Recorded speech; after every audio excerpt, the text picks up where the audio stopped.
Bonjour à tous, bienvenue sur ma chaîne YouTube, c'est un plaisir de vous retrouver aujourd'hui pour cette nouvelle vidéo où je vais vous donner mon avis sur les diètes de perte de graisse les plus communément utilisées et à la fin, je vous donnerai mon avis sur celle que je trouve le mieux.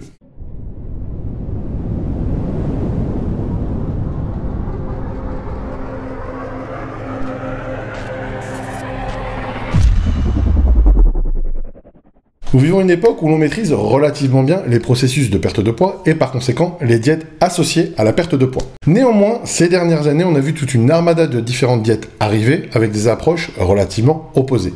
Diète protéinée, diète low carbs, diète low fat, diète cétogène, carb cycling, jeûne intermittent, etc. Je vais donc vous énumérer 4 des diètes de perte de poids les plus courantes en vous en donnant les grands principes ainsi que les avantages et les inconvénients. Avant de commencer, je tiens à rappeler que quoi qu'il arrive, quelle que soit la diète que vous choisissiez de suivre, ce qui comptera bien évidemment avant tout, c'est d'être en déficit calorique, à savoir consommer moins de calories dans votre alimentation que vous n'en dépensez dans la journée. C'est la condition sine qua non de base pour que vous réussissiez une diète. Pas mal de coachs se basent sur ce principe seul pour établir une diète, ça peut marcher, mais néanmoins je trouve qu'une perte de poids peut être vraiment amplement optimisée si on affine un peu plus la diète et qu'on se dirige vers une des diètes par exemple dont je vais vous parler. Note importante dans cette vidéo, on va pas mal aborder le principe de résistance à l'insuline. Donc on va revenir brièvement sur ce que c'est. La résistance à l'insuline, eh bien c'est le phénomène par lequel, pour une quantité de sucre ingérée, le pancréas est obligé de produire plus d'insuline qu'il ne devrait pour tenter de faire pénétrer celui-ci dans les cellules. Ce phénomène, c'est très souvent la résultante d'une surconsommation passée de sucre qui a amené le fait que les cellules aient perdu leur perméabilité à l'insuline, et soient donc plus sensibles à l'insuline. La résistance à l'insuline, elle est à mettre en corrélation directe avec les prises de poids allant jusqu'à l'obésité, mais aussi par la suite à un risque accru de diabète insulinodépendant de par une sorte de surmenage du pancréas qui ne produit plus d'insuline. Ceci étant dit, on peut commencer la vidéo. Alors diète numéro 1, la diète low carbs. Alors la diète low carbs ou la diète basse en glucides qui est bien souvent celle par laquelle on va avoir tendance à commencer quand on établit une diète de perte de poids. Elle consiste à créer un déficit calorique en réduisant la quantité de glucides que l'on consomme sur la journée, en pensant toutefois à ajuster ses macros de manière à ne pas trop descendre des calories non plus, parce que sinon l'impact sur le métabolisme peut être dévastateur et on peut se retrouver dans une situation où l'on perd du muscle et où on prend du gras, ou dans une situation où au moins on ne perd pas de gras. Alors elle a pour avantage d'être facile à mettre en place. Pour inconvénient, elle est un peu monotone et peut ne pas fonctionner super bien selon les personnes.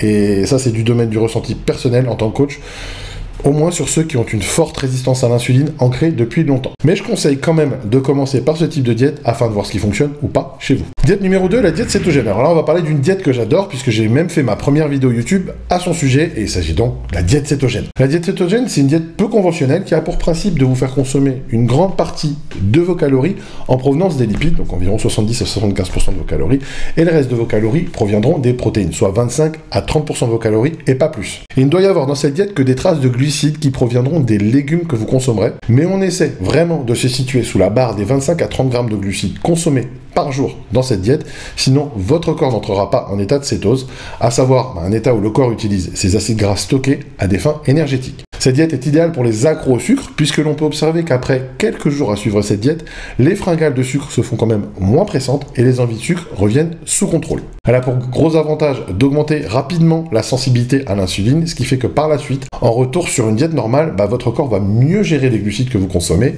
et vous en ferez moins facilement du gras, à condition, bien sûr, de revenir à une diète classique par étapes. Elle peut être un peu fatigante au début, le temps que le corps fasse sa transition d'un mode de fonctionnement basé sur le sucre uniquement à un mode de fonctionnement basé sur les acides gras transformés en ce qu'on appelle les corps cétoniques. Et par conséquent, je recommande généralement de diminuer un peu l'intensité en musculation et au cardio afin de pouvoir s'habituer au début à cette diète. Point important, je conseille de passer par une phase de réduction des glucides, voire même une petite phase de jeûne avec activité sportive plus ou moins importante pour démarrer cette diète avec un taux de glycogène assez bas, ce qui permettra de rentrer assez vite en cétose. Alors là, pour avantage qu'elle peut être très efficace très vite, elle préserve pas mal de tissu musculaire malgré ce qu'on pourrait supposer, et elle réduit très vite la résistance à l'insuline. Là, pour inconvénient, qu'elle peut être très fatigante, surtout au début, et très limitée dans la construction de masse musculaire. Elle demande aussi une bonne dose de mental les premiers jours, et elle est à éviter bien entendu chez les diabétiques, par crainte d'acétose-cétose diabétique, du fait de la réduction des doses d'insuline, évidemment. Troisième type de diète, le jeûne intermittent. Un autre type de diète qui est à la cote en ce moment, et que j'adore, puisque j'en ai aussi parlé en vidéo sur YouTube, il s'agit du jeûne intermittent. Avec le jeûne intermittent, le principe est simple. Abstention totale de se nourrir sur un certain nombre d'heures dans la journée, et ensuite une plage horaire pour se nourrir. On pratique communément ce qu'on appelle le 16-8, à savoir 16 heures de plage horaire où on ne mange rien et 8 heures où l'on peut se nourrir.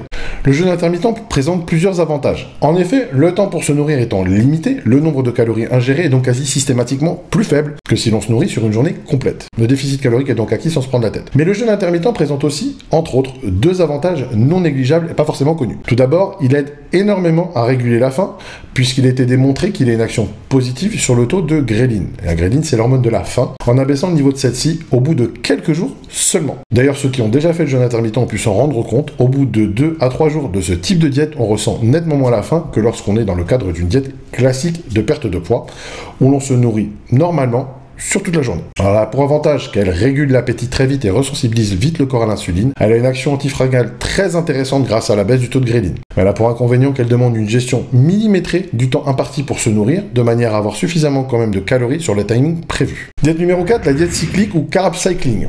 Alors c'est une autre diète que j'affectionne beaucoup, qui s'appelle la diète cyclique, à savoir une diète où on alterne les jours hauts et les jours bas en glucides. Certains la poussent un peu plus et font aussi des jours médians en glucides, mais je trouve que le plus simple et le plus efficace, c'est une alternance entre jours hauts et jours bas, avec un avantage bien entendu pour les jours bas. On peut par exemple commencer par un jour haut en glucides, puis 2 jours bas, et ensuite agencer selon comment on se sent et comment on progresse. C'est surtout une question de mental pour pouvoir encaisser les jours bas le plus souvent possible. Ce type de diète a plusieurs avantages. Tout d'abord, le fait d'avoir des jours plus élevés en glucides qui permettent de rompre avec une certaine monotonie et qui en plus permet de placer les jours hauts en glucides sur les jours où on a les séances les plus difficiles, par exemple le jour d'une séance de cuisse ou le jour d'une séance de dos, ou tout simplement sur le jour où on bosse un point faible. En plus, les jours hauts en glucides aident à tenir le cap sur les jours bas en glucides et ça, c'est un gros avantage. Elle permet en plus de caler aisément un cheat meal riche en glucides lors d'un jour haut en glucides, tout en restant dans sa diète si on joue sur les macros correctement. On remarque aussi que ce type de diète a un intérêt important dans le fait qu'elle aide à normaliser la sensibilité à l'insuline, avantage non négligeable,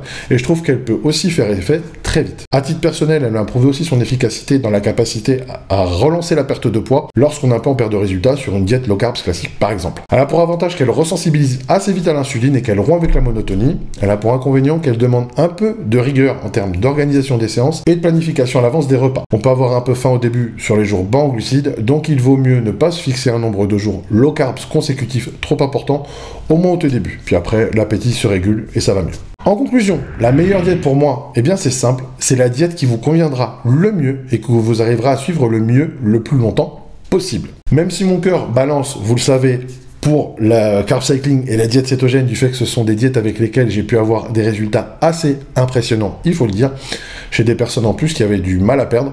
Je ne mets pas ces diètes nécessairement au-dessus des autres, mais plutôt parfois, peut-être comme une arme qu'on peut utiliser quand on a tenté beaucoup de choses qui ne marchent pas. Vous avez vu dans cette vidéo quelques exemples de diètes tout aussi efficaces les unes que les autres, tant que le déficit calorique est respecté, donc à vous de faire votre propre cobaye et d'essayer. Le conseil que je pourrais vous donner serait éventuellement de commencer par la plus simple, à savoir la baisse des calories et des glucides, et ensuite au fur et à mesure que vous vous habituez à la restriction calorique, vous pouvez commencer à vous lancer sur des terrains un peu plus complexes des autres diètes et voir ce qui marche le mieux pour vous. Voilà, c'est tout pour aujourd'hui, j'espère que cette vidéo vous a plu. Si c'est le cas, n'hésitez pas à liker et à partager. Si vous n'êtes pas encore abonné à ma chaîne, alors abonnez-vous sans hésiter. Et si vous avez des questions, posez-les en commentaire et j'y répondrai. Si vous voulez en savoir plus sur mes offres de coaching et mes programmes avec ou sans suivi, mon brûle-graisse thermoburner ou mes e-books, et si vous désirez lire des articles de blog de qualité, n'hésitez pas à me retrouver sur mon site www.bikacoaching.com ou sur Instagram bika-coach. Je vous dis à très bientôt pour une nouvelle vidéo.